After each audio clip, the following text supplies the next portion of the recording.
আসসালামু আলাইকুম এভরিওয়ান, আমি সাবানা। আমার আম্মা যেখানে নার্সিংহোম থেকে ছেড়ে দিয়েছে প্রায় অনেক দিন হয়ে গেছে। আমি প্রত্যেকদিন আম্মাজির সঙ্গে দেখা করতে যেতাম, কিন্তু আমার শাশুড়ি মা যেতে পারেনি, কারণ ওনার শরীর খারাপ ছিল। তাই জন্য আজকে আমাদের বাড়ির সবাই মিলে আমরা রেডি হয়ে চলে যাচ্ছি আমার আম্মুজিকে দেখতে। সবাই মিলে বেরিয়ে পড়লাম। আমরা কিছুক্ষণ গাড়িতে যাওয়ার পরেই আমার আম্মুজির দোকানে পৌঁছে গেলাম।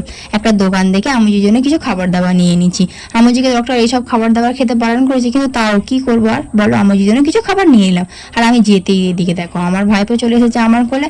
নামবেই না, আমার মেয়ে যেই ওদের বিছানায় বসেছে অমনি আমার কোল থেকে নেমে গিয়ে সবাই মিলে খেলাধুলা করছে। আজকে আমার মামার বাড়ির সবাইও এসেছে আমার আম্মুজিকে দেখতে।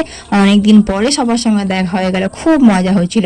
আর আমরা গল্প করছিলাম, আমার ভাবি এদিকে চা করতে শুরু করে দিয়েছে। আমি এমনিতে চা খাই না, কিন্তু আমার ভাবির হাতে চা খেতে আমার খুব ভালো লাগে। অনেক সন্ধ্যা হয়ে যাচ্ছিল, আমরা বাড়ি আসবো বলছি, দেখো আমার মেয়ে বাড়ি আসবে না বলে ওর মামার কোলে বসে আছে। এই করতে করতে অনেকটা সময় কেটে গেল। চলো আমি বাড়ি যাই, তোমরা আমার চ্যানেলটাকে সাবস্ক্রাইব করে দিও। নতুন মিনি ব্লগ দেখার জন্য তোমরা ওয়েট করো। Bye bye.